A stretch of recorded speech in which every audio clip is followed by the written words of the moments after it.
You are listening to part 4 of episode 33 of the Psychotherapist Podcast. We thank you for making it this far, and we hope you have had an amazing ride the whole time. We hope you enjoyed it just as much as we did making it. There's really one thing you need to get through life, and that's squats. Squats will win back your exes, your parents that have disowned you, the ghosts of people that are haunting you to this day. How you solve your problems is you squat through them. And we'll talk about that and the monkey mind concept, which on some level probably afflicts us all in this day and age. And we also talk about in this part how showers and the Michael Sealy tapes at night, and this is key, squats. Squats. As an exercise, squats. Right. So, yep. I had a friend who told me that, told me to never skip leg day because leg day is what boosts testosterone the most. Mm-hmm. And I think he's right. Because it's just like, all those sort of 4 things in combination for me. I mean, yeah, I still have reactions. I'm still a person, whatever. But it's like, at the end of the day, I don't feel like I really sweat anything. I don't feel like I need anything from anyone. I feel like if I was, banished into exile tomorrow, whatever, I'll, fucking fish and read a book, and I'll have the opposite problem, what we used to have, where instead of like, because imagine having too much stimulation. Imagine having like none, like just day in and day out. You just farm, and your stimulation is like the sun going up and the clouds. Like, right, exactly. Like being in prison, you'd have to formulate your own stimulation. Like how many rats did I see this week, or when is that pregnant rat going to have a baby? Right. What kind of bugs are on the ceiling? That sort of thing. Yeah, and different people have different reactions. I remember Solzhenitsyn saying that he really appreciated his time in prison just because it actually gave him the time to think and reflect back on his life and like realize, oh yeah, those officer shoulder boards really made me a scumbag.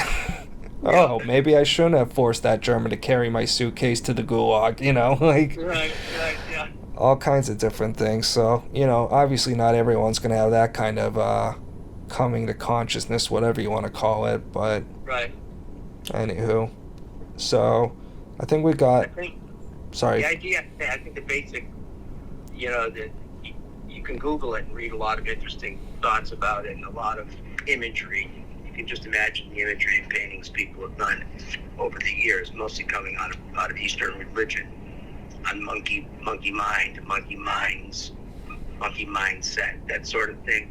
And I think that the basic notion for me is to say, yeah, we experience it. I know I've experienced it at times when I'm overwhelmed with things, with too much information, too many phone calls, too much stuff coming in. It's just it seems like it's too much, and I can't get my head together. But I haven't always, but I've learned to use meditation, and even a very short 2-minute breathing time. And people don't realize the benefits of that, what that does. It really, really, really and truly allows your brain to kind of reset a little bit and to slow down. And there's tons of scientific research to support that. So just to pivot off of that, can we redo that exercise from, I think it was 2 or 3 weeks ago, where it was like a 5-second exercise to just kind of like Serenity Now? And I remember practicing it a few times when I saw something triggering, but I kind of forgot.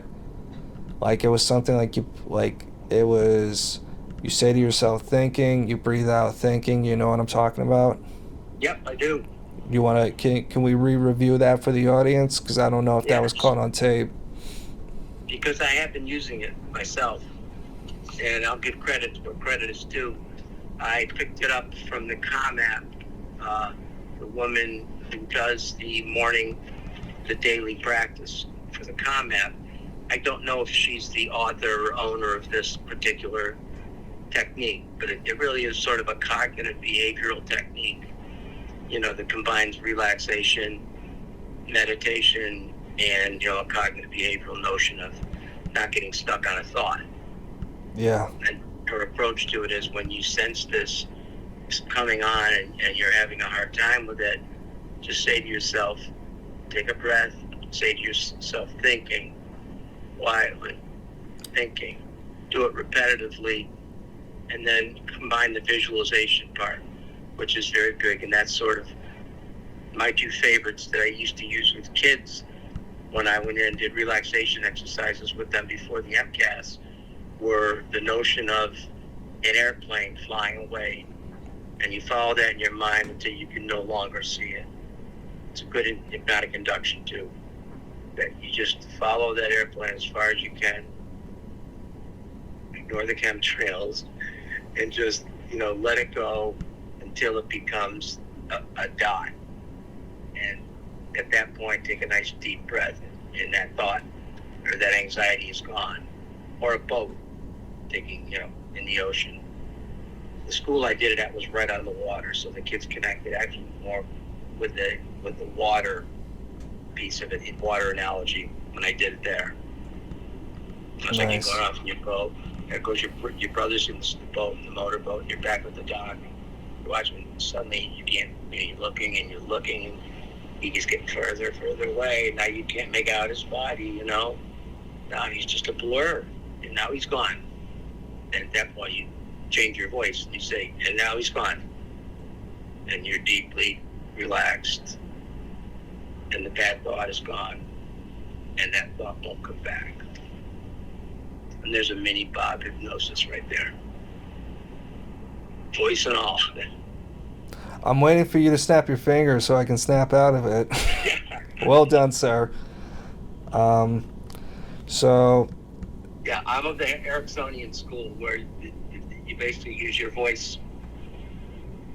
Although it is nice to do a finger snap, or a little gong, is nice, for the bell.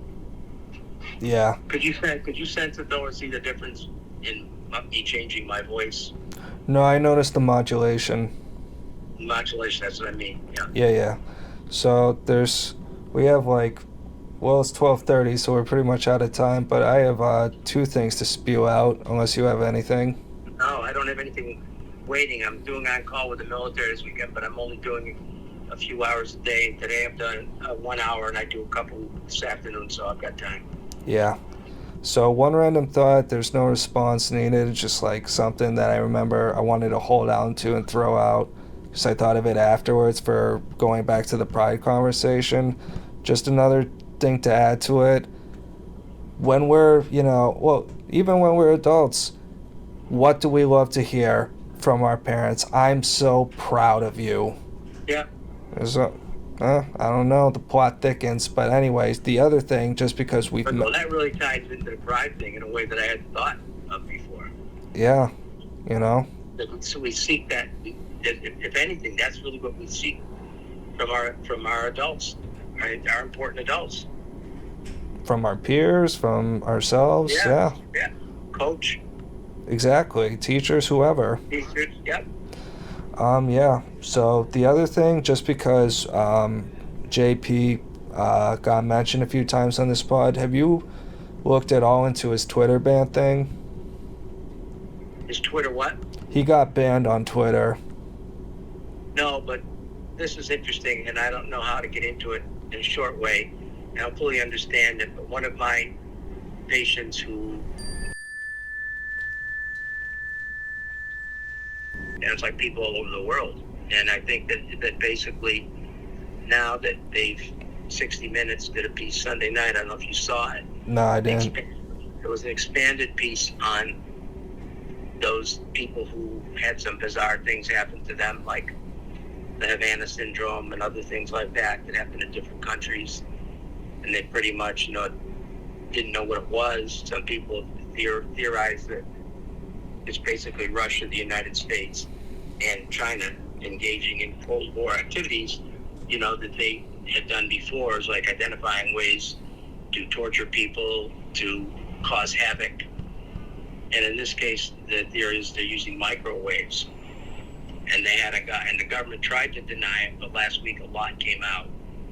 And I knew that they would have to address it, and 60 Minutes did, in its watered down way, Yeah. Let's not go too far and implicate the government here, but, let's talk about it enough to make people say, okay, we've exposed it. Right. That was fascinating. See if you can go back and look up the episode. Yeah, man, because I can, just as a note to self for when I listen back to this episode, can jot it down as a potential agenda item for next week, because I'm pretty sure 60 Minutes, leaves a lot of their stuff online for free for a while after, I think. Okay. Yeah. And I would love to talk about that topic, because it's hard not violating confidentiality that I almost fainted. I said, wow. And then the girl went on to talk about all these signs and symbols and things like this, and talked about how she'd been. Oh, God. He formed this group that was supposed to be a progressive group advancing women's affairs into his cult, basically. Hey, nothing says female empowerment like branding. Yeah. But how'd I get into that in terms of identified person? Yeah, I got into it because that's how I first learned about these terms. Right. Targeted individuals. I think that's it. TI, targeted individuals. Targeted individuals. Yep. And, let me look and make sure I've got the term right. But I think that's, if you Googled targeted individuals, I think you would come to what we're talking about. Yeah, man. And a lot of it is written off as BS and crazy stuff. Well, I'm sure there are schizophrenics who sound sorry, go ahead. Right? I was just going to say, I'm sure there are plenty of schizophrenics who sound just like that, but, Exactly. Yeah. And having worked in the schizophrenic ward, if I didn't have the experience I had, and some of the information wasn't corroborated, like by law enforcement agencies and so forth, I would think this was a lot of hooey if she was crazy. Yeah. But it's not a lot of hooey. And then I saw the 60 Minutes thing, and I said, wow, they're finally going after this. But that's only because they had to, because information came out publicly last week about some of this stuff.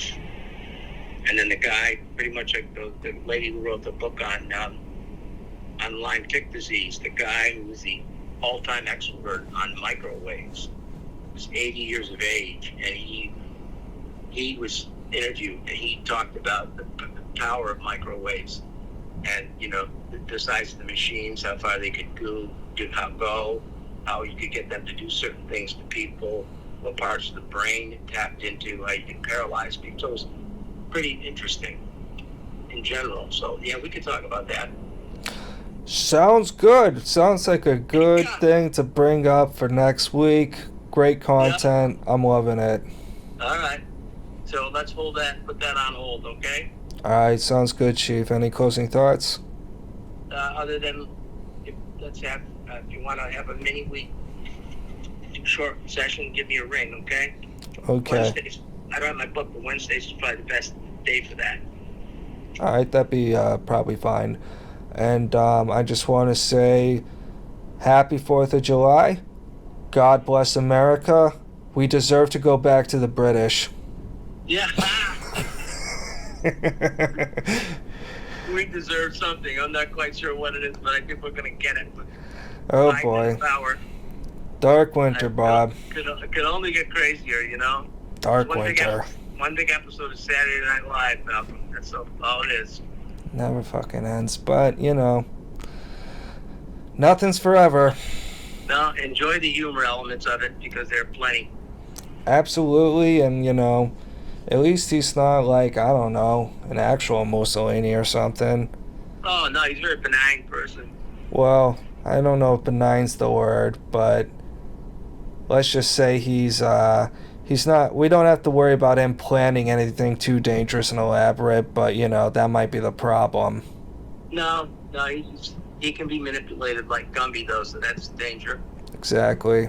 But anywho, On Netflix, there's an ongoing movie that I caught. I don't know if you caught a movie or one of their. I don't understand that streaming stuff at all yet.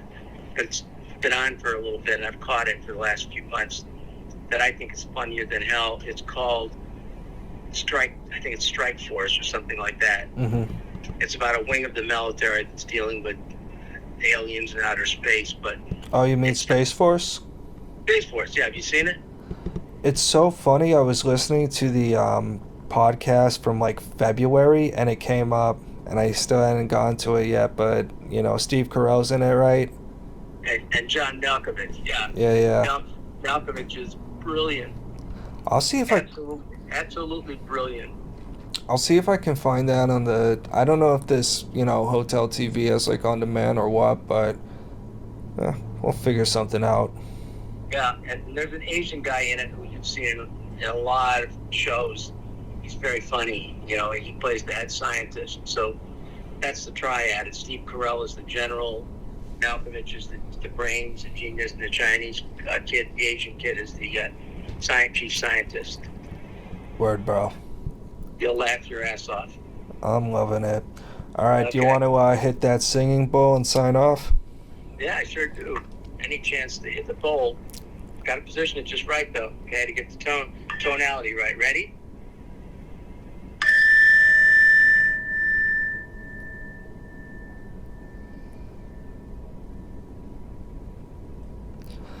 And let it take you away. Great induction tool. Stay calm, everyone. Stay psycho. Hang in there. All right, peace out, everyone. Happy 4th. Happy 4th. Bye-bye. Yeah, Malcolm. Bye. Bye. Well, everyone, that's our podcast. Thank you so much for listening. God bless America and the world.